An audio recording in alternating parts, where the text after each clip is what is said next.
سنة 2022 نزل فيلم ذا جراي مان. الفيلم تصنيفه اكشن واثارة. بيبدأ الفيلم معانا وبنكون في سنة 2007 في سجن فلوريدا، وبيكون معانا عميل من CIA اسمه دولاند، وعم دولاند بيكون قاعد مع مسجون اسمه جنتري، وبيكون دخل السجن سنة 1995، وبيكون مؤهل لاطلاق السراح المشروط سنة 2031. وبيقول له دولاند انه هيخرجه من السجن بشرط، فبيقول له ايه هو الشرط يا عم دودو؟ فبيقول له انه هيشتغل معاه، وبيقول له انه هيدربه على قتل الباد جايز، وانه هيكون جزء من وحده خاصه اسمها سييرا. وبعدين جنتري بيساله هو انا هفضل اشتغل معاكم لحد امتى؟ فعم دولاند بيقول له انت هتكون مفيد لينا لاجل غير مسمى يا جوجو. فبيقول له انا ما حدش يدلعني يا حماده. فبيقول له ايه؟ فبيقول له في العياده. وبننتقل بعد كده وبيكون عدى 18 سنه، وبنكون في حته اسمها بانكوك، وبنلاقي جوجو اللي هو جنتري يعني قاعد في ملهى ليلي، وبعد كده بتجيله ملزم الوازه قطه مغمضه، وبتكون عميله متخفيه، وبتساله لو عاوز حاجه، فبيقول لها لا ما باخدش يا حلوه. وبعدين بتديله مسدس ميه، فبيقول لها انه مش معاه تصريح يعني وكده، وبتقول له انها مش حفله من النوع ده، واجمد كده وما تصغرنيش قدام الناس ها. فبياخد المسدس وبيدخل الاوضه وبيبص على الهدف من فوقه، وبيطلع سلاح من الشنطه. وبعدين واحده من CIA تتواصل معاه، وبيكون جنتري اسمه الحركي سييرا 6. وبعدين العميله بتوصله للرئيس بتاعه اللي بيكون اسمه ديني كارمايكل،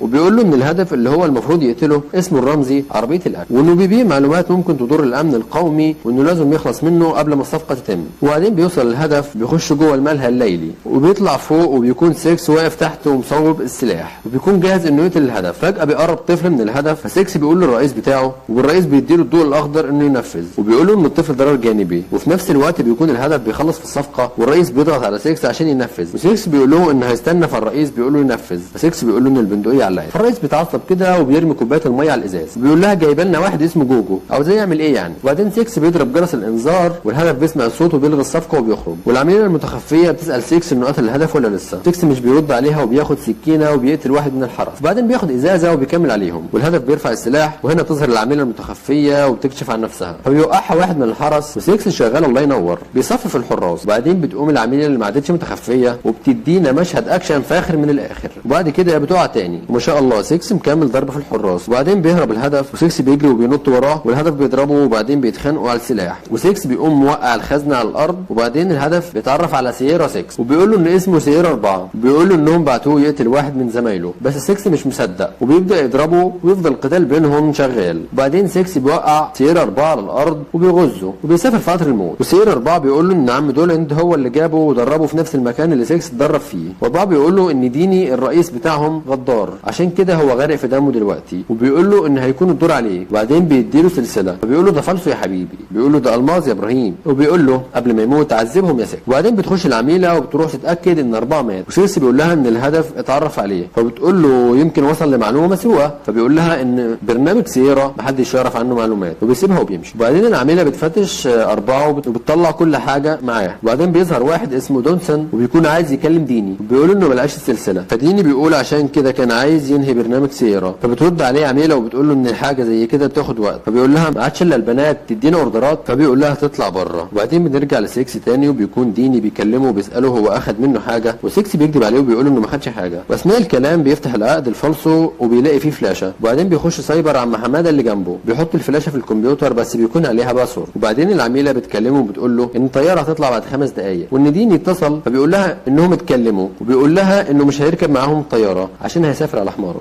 وبعدين بتخلص المكالمه والعميله بتطلع الطياره، و6 بيلبس قناع، بيحط العقد في ظرف بيخبيه في الصندوق. وبعد كده بنروح مكان اسمه باكو، واللي بيكون فيها العم دولاند. بيكون 6 بيقول له ايه رايك في حياه التقاعد، فبيقول له انه رايح جنازه واحد صاحبه. وبعدين بيطلع ان كارمايكل هو اللي طرد عم دولاند من الشغل، و6 بيقول له ان كارمايكل عميل مزدوج، فعم دولاند بيقول له بطريقه انه مصدوم. وبعدين بيقول له اديني ساعه وهجيب لك فريق اخراج محلي، فبيقول له خد.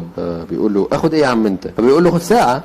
وبعدين 6 بيساله هو سييرا 4 عنده ندبه جنب دقنه، فبيقول له ايه ده انت شفتها؟ اصلا انا كمان شفتها. 6 بيقول له انهم خلوه يقتله، وبيقول له كمان انه اداله حاجه وهم عايزينها بشده، فبيقول له هي معاك؟ فبيقول له انت هتشغل دماغك، ما انا لسه قايل. فبيقول له لا اله الا الله يا عم في ايه؟ بيقول له يروح عند المطار عشان الفريق ياخده. وبعدين بنروح لعميله من CIA بتكون رايحه لكارمايكل، بتقول له ان 6 ما راحش الموقع الاخراج بتاعه، فهو بيتعصب وبيقول لها ان العقد معاه، بيقول لها تتصل بيه وتستجوبه. وبعدين بيقول لها انه هيجيب واحد اسمه لويد، وهي بتقول له ان لويد مختل وبيحب الخل، وهو بيقول لها هو ده المطلوب. وبعدين بنروح على موناكو وبنلاقي لويد بيعذب واحد بطرق مختلفه. وبعدين بيجي له مكالمه من كارمايكل بيقول له سيب حد تاني يعذبه، عندي ليك مهمه تانيه. فبيقول له لو فيها خل انا مش هحل. ولويد بيقول له اديني اسم، فبيقول له روح جيبه من الاسم. تقرا 6 وبيقول له انه معاك معلومات مهمه ممكن تدخلهم كلهم السجن. وبعدين لويد بيقول له انه هيحتاج صلاحيات كامله، وكارمايكل بيقول له اعمل اي حاجه بس جيب له جوجل الكلب ده، وبيقول له هيبعت له العميله وبنعرف ان اسمها سوزان بس دي ليها امان عادي. بيقول له ان 6 مدرب انه يكون شبح، ازاي هتجيبه؟ فلويد بيساله عن علاقته بعم دودو وبيقول له انها علاقه يعني اب بابنه. فلويد بيقول له انه هيخطف حد دولن بيحبه ويضغط عليه. وبعدين بنروح لموقع الاخراج وهو شانغ ماي، وبنلاقي الرجاله واقفه مستنيه 6 قدام الطياره. فجاه بيخش عليهم 6 بالتوك توك بس للاسف مش مكتوب على ظهره حاجه، وبينزل 6 من التوك توك وبيقول لهم كلمه السر. وبعدين بنرجع للعميله الاولى والحمد لله بنكون عرفنا اسمها وهو ميراندا. وبعدين بيجي لنا مكالمه من ديني وبيقول لها تركب الطياره وتقابله في برلين. وبعدين بنروح لجنازه صاحب عم دودو وبيكون لويد مستنيه. وبعدين بيسالوا على 6 ودولن بيقابل من بنها، فبيقول له انا دورت هناك ما لقيتهوش. فبيقول له هناك فين؟ فبيقول له في بنها اللي انت عامل منها. وبالمناسبه ما لقيتش ليه ملف لكن لقيت ليك انت. وبيخطف بنت اخوه. بنرجع بعد كده ل6 وبيجي مكالمه للفريق اللي معاه من عم دودو انهم يقتلوه، ده طبعا تحت تهديد لويد عشان بيشيل حديد. فبيقول لهم يقتلوه بس بشياكه. فبيروحوا عشان يقتلوه بيتفاجئوا من اللي شافوه. بيكون 6 جاهز وبيضرب في اي حد يقابله وبيرمي من الطياره. بتنفجر الطياره وبينط منها على الباراشوت وبينزل يكلم عم دودو. فبيقول له سامحني يا اخويا اصلهم اخدوا بنت اخويا. فبيقول له كل سنه وانت طيب. بياخد لويد التليفون وبيقول له اسمع ياض. فبيقول له مين؟ قال له اللي على اليمين، انا اللي لما عاوز حاجه باخدها ولو ما سلمتش الحاجه اللي معاك رئيسك مش هتشوفه تاني. فبيقول له انا ما شفتوش اولاني. وعم دودو بيدي للويد نصيحه، بيقول له اراده 6 خارقه بالنسبه لارادتك. فبيدي له بوكس. فبيقول له ايدك ناعمه زي الاطفال. فبيقول له اطفال؟ طب انا جايب لك ابطال كل فرق الاغتيال والفرق الخاصه اللي في البلد، مش هسيب بيت ولا شارع الا لما اجيبه. بنرجع بالزمن سنتين في لندن وكانت الاستخبارات الامريكيه CIA. بيكون 6 في الوقت ده شغال عند عم دودو بيحمي بنت اخوه عشان ليهم اعداء كتير. وبيكون بيقابل بنته بيكون عندها مرض في التنفس. بتقول له ايه ده يا غلبان بتاكل لبان؟ فبيستلطف البنت وبيقعد يدردش معاها. وفي يوم البنت تعبت جامد اخدها 6 وبيروح المستشفى وبيعالجوها. بيكتشف 6 ان في حد بيحاول يدخل البيت. بيدخل البنت تنام وبيبدا وقت الاستجمام. بالنسبه للمدام ل6 بيبتدوا يضربوا في بعض لحد ما 6 بيقتله والبنت بتشوفه. فبتساله كله تمام؟ فبيقول لها طبعا ورا وقدام. بنرجع لوقتنا الحالي وبيروح 6 بيلاقي عم دودو سايب له شنطه فيها ورقه مكتوب فيها مغسله. فبيروح المكان بيقول له عاوز اغسل الهدوم. فبيقول له مفيش. فبيطلع فلوس وبيوريها له. بيقول له شكلك كده عاوز تغسلها كويس. وبيفتح له بيتكلم معاه وبيعرف انه بيزور جوازات سفر. فبيقول له ايه اقف هنا عشان اصورك. بيضحك عليه وبيوقف بير. فبيقول له اصورك؟ ده انا هدمرك. انت مدفوع فيك 50 مليون دولار يعني لو ما سلمتكش ابقى حمار. فبيحاول يضرب نار لكن الازاز ضد رصاص. بيعرف لويد انهم مسكوه. بيبدا 6 يجهز قنبله من الرصاص الموجود في المسدس. بيروح لويد عشان يطلب من الطيار يهبط حالا. فبيرفض. فبيقول له شفت القناصه؟ بيقول له نعم. فبيقول له خد رصاصه. وبيروح لويد بيدخل على صاحب المغسله فين الهدف؟ فبيقول له فين الفلوس؟ فبيقول له بعد الدروس. وبيقتله بشكل دبوس. بيدخلوا على جنتل وبيكون مجهز قنبله ولما بيقربوا بتنفجر وبيطلع يقتل في العصابه. بس للاسف لويد بيمسك الهدف وبيرشه في عينه بصل كده وبيقول له قفشتك يا جوجو. فبيقول له الله انت مش كنت هنا؟ ايه اللي جابك هنا؟ وبيرمي قنبله وبيجروا هما الاثنين. وجنتل يفكر انه هرب بس بيلاقي لويد وراه. وبتظهر العميله ميراندا وبتدي للويد حقنه منوم. بتخطف 6 فبيقول لها ايه؟ فبتدي له حقنه وتقول له اركب يا بيه. بيتخانق لويد وسوزان وبيقول لها ان انا املكم الوحيد في ان ارجع لكم الفلاشه. فبتقول له رجلك مالها؟ فبيقول لها عشان اتصبت في وبيفوق 6 وميراندا بتقول له انهم وقفوها عن العمل الميداني وان حياتها المهنيه متوقفه على انه يقول لهم ان ملهاش ذنب. انت اخدت ايه منهم؟ فبيقول انه ما سرقش حاجه وان سير 4 هو اللي اداه القرص مشفر وانه مش معاه. بيجي لويد وبيقعد مع عم دودو وبيقص له ضوافره قصدي بيشيلهم واحد ورا التاني. كل ده عشان عاوز يعرف مكان القرص اللي مع 6 فين. بنروح بعد كده لمدينه براغ المكان اللي 6 سايب فيه القرص. بيفتحوه وبيعرفوا ان سير 4 عرف معلومات اغتيال وتعذيب وتفجيرات قام بيها ديني كارمايكل وكلها غير مصرح بيها وعشان كده البلد كلها بتدور على 6.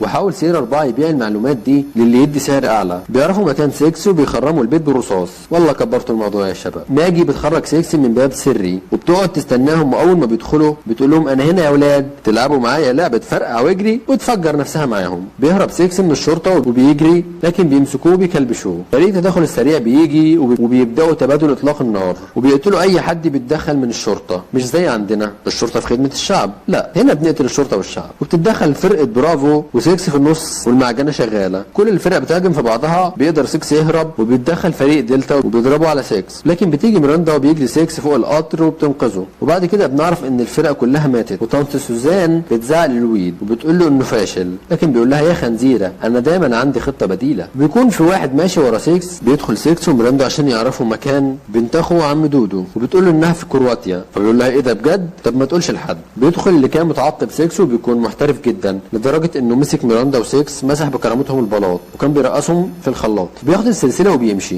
بيدي 6 البندقيه لميراندا فبتجري وراه، واول ما اخذت موقع تصويب لقت البندقيه فاضيه، فبيقول لها انت اللي جريتي بسرعه. بيروحوا مكان عشان يشوفوا الجرح، فبتساله انت اتسجنت ليه؟ فبيقول لها ان باباه كان عنيف جدا وانه وصل لمرحله انه يموت اخوه او يموت، فهو اختار ان ابوه يموت واتسجن بسبب كده لحد ما اخدني. بيجي صاحبنا اللي اخذ السلسله وبنعرف ان اسمه ياتري وبيديها للويد. بيظهر 6 وميراندا وبيقتلوا الحراس عشان ينقذوا عم دودو وبنت اخوه. سوزان بتعرف ان 6 وميراندا موجودين وان لقيتهم طين. بيبداوا الحفله بطياره هليكوبتر، بيروح يفتح الباب وبينقذ البنت وعم فيت. فالبنت بتقول له اتاخرتي كده ليه؟ فبيقول لها راحت عليا نومه، يلا من هنا بدل ما يشلوحونا. بيحاول 6 يهربهم لكن عم دودو بياخد واحد فبيرقد في سلام، و6 بيقول له سلام وبياخد البنت وبينط في الميه. بيروحوا يدوروا على 6 فيلاقوا عم دودو، بيفكروه ميت لكن بيفاجئوهم بقنبله كالعاده، والقعده فيها افاده. ميراندا بتقابل اللي اخذ السلسله، بيضربوا في بعض لحد ما بيزهق، فبيقول لها اهدي يا خالتي، عاوزه السلسله ما تغلاش عليك يا جميل، دول مش ناس شرفاء وخلي بالك من حرف الفاء. بنرجع للويد و6 بيضربوا في بعض والبنت بتديله واحده فلير جن بتقطع صوابعه، فبيسيء فيها الظن وبياخدها ويدخل متاهه، و6 بيدور عليهم لحد ما بيلاقيهم، فبيقول له ارموا المسدس عشان توتو ما تموتش، فبيرميه. بيفضل 6 يكلمه وفي الاخر بيقول له هتكلمني راجل لراجل ولا اضربك بالقلم على وشك، تشابك ايدي يعني. فبيقول لميراندا تعالي خدي كلير، وكلير بتتحايل عليه يمشي معاها لكن بيرفض، فبتقول له عارف لو قتلك هموتك. بيبداوا الضرب وبيفضل 6 يضرب فيه، بس هنا بقى نقدر نقول الضرب في الخنزير حلال. بيطلع خنجر وبيشرح في 6 وبيحاول يغرقه، فبيفتكر ابوه لما كان بيعمل كده فيه وهو صغير، فبيقوم بيخنق لويد بس ما بيلحقش يقتله. بتيجي سوزي تقوم بالواجب وبتضرب 6 وبتقول له هتسمع الكلام، فبيقول لها والنبي يا استاذه سوزان ممكن اسمع الكلام وانا هناك؟ بتقول له لو عاوز البنت دي تعيش لحد ما تعجز هتسمع كلامي، والخبر الثاني انك هترجع زنزانتك القديمه. فبيقول لها موافق يا ست حليمه. فبيرفع ايده، قالت له إيه عندك سؤال؟ فبيقول لها خطتك دي تتضمن ان ابقى حي؟ فبتقول له اه. فبيقول لها اصيله يا رحاب. وبعد اسبوعين بنكون في واشنطن، فبيعقدوا اجتماع بيحملوا كل المسؤوليه للويد،